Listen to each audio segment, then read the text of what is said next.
So welcome back. I'm just in the process of talking about different methods to stop quitting that are available on the market. I'm going to talk about vaping.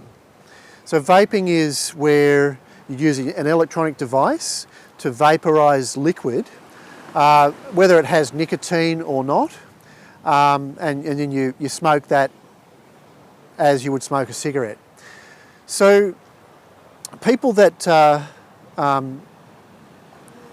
think this is a good idea, partially, let's talk about if you've got nicotine in your liquid. So that's a bit like nicotine replacement, which we have covered before. The idea there would be that you'd wean yourself off the nicotine slowly. And that's a great idea.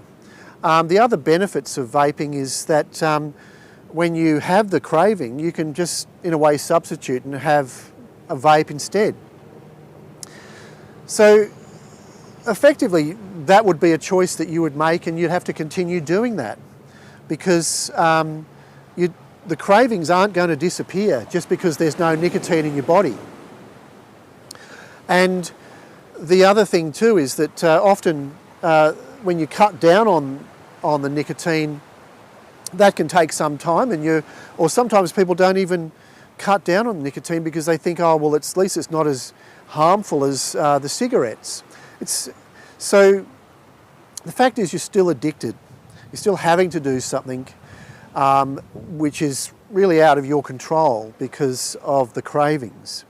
So that is a choice obviously you can make. And I know people that have been addicted to gum, nicotine or the spray, which has nicotine in it.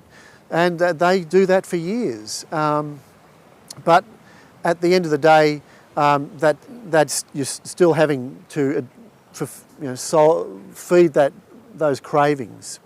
And if you want to be completely free from that, you can, and you don't need to use willpower.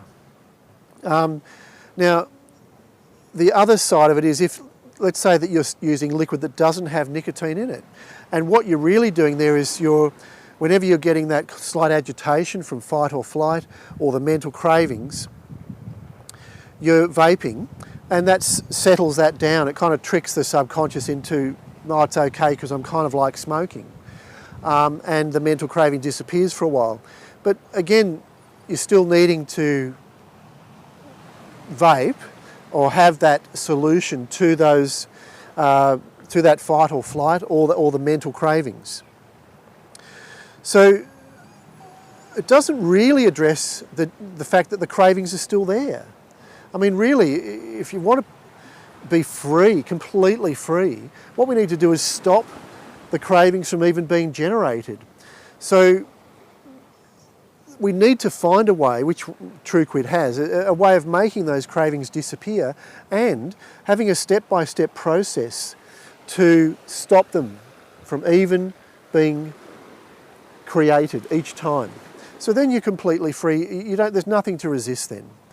And you obviously don't need to keep vaping or doing anything else compulsively, like lozenges or patches or whatever, because there's no actual cravings for the drug, and there's also no fight or flight to be allayed. I'll see you in the next video.